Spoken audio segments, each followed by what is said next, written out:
ഡൽഹിയിൽ ഈ സ്ഫോടനത്തിൽ മരിച്ചവരുടെ എണ്ണം 10 എന്നാണ് നമുക്ക് ലഭിക്കുന്ന വിവരം. നേരത്തെ 8 പേരുടെ കാര്യമായിരുന്നു ഔദ്യോഗികമായി സ്ഥിരീകരിച്ചത്. എന്നാൽ മരണം 10 എന്ന് വിവരം ലഭിക്കുന്നു ഉണ്ട്. ബൽറാം നെടുങ്ങാടി കൂടുതൽ വിവരങ്ങളുമായി സംഭവ സ്ഥലത്ത് നിന്ന് നമുക്കൊപ്പം ചേരുന്നു. ബൽറാം, 10 പേർ മരിച്ചു എന്നുള്ള വാർത്ത സ്ഥിരീകരിക്കപ്പെട്ട് കഴിഞ്ഞോ?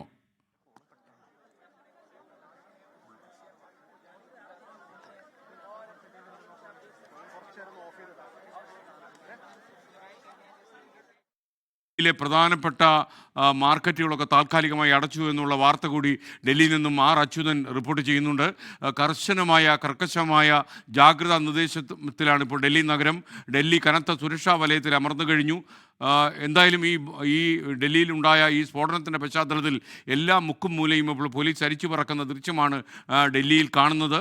സംസ്ഥാനത്തും ഇത് പ്രമാണിച്ച് ജാഗ്രതാ നിർദ്ദേശം വന്നു കഴിഞ്ഞു. DGP രവാദ ചന്ദ്രശേഖർ ജില്ലാ പോലീസ് മേധാവിമാർക്ക് നിർദ്ദേശം നൽകി കഴിഞ്ഞു എന്നാണ് നമുക്ക് ലഭിക്കുന്ന വിവരം. ഇതിൻ്റെ അടിസ്ഥാനത്തിൽ തിരുവനന്തപുരം സെൻട്രൽ റെയിൽവേ സ്റ്റേഷനിൽ ഇപ്പോൾ പരിശോധന നടത്തി. റെയിൽവേ സ്റ്റേഷൻ, ബസ് സ്റ്റാൻഡ് എന്നിവിടങ്ങളിൽ ബോംബ് സ്ക്വാഡ് പരിശോധന നടത്തി പുറത്തിറങ്ങിക്കഴിഞ്ഞു. ഇനി വീണ്ടും ഡൽഹിയിലേക്ക് LNGP ഹോസ്പിറ്റലിന് മുന്നിൽ നിന്ന് നമുക്കൊപ്പം അജീഷ് ജയകുമാർ ചേരുകയാണ്. അജീഷ്, പരിക്കേറ്റവരുടെ അവസ്ഥയെക്കുറിച്ച് എന്താണ് നമുക്ക് ലഭിക്കുന്ന വിവരം? 10 പേർ മരിച്ചു എന്നുള്ള വാർത്ത വരുമ്പോൾ ഈ 10 പേരുടെയും മൃതദേഹങ്ങൾ ഇപ്പോൾ LNGP ഹോസ്പിറ്റലിലാണോ ഉള്ളത്?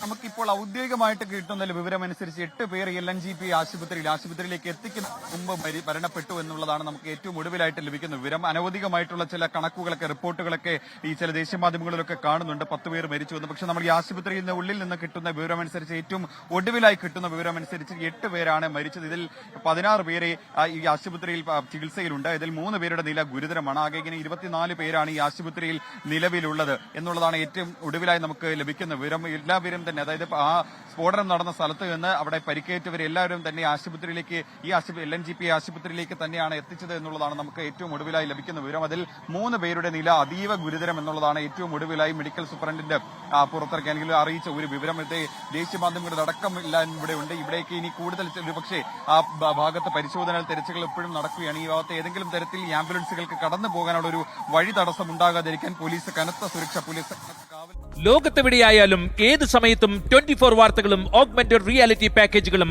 എക്സ്പ്ലെയിനറുകളും വിശദമായി കാണാൻ ഞങ്ങളുടെ YouTube ചാനൽ നിങ്ങൾക്ക് സബ്സ്ക്രൈബ് ചെയ്യാം.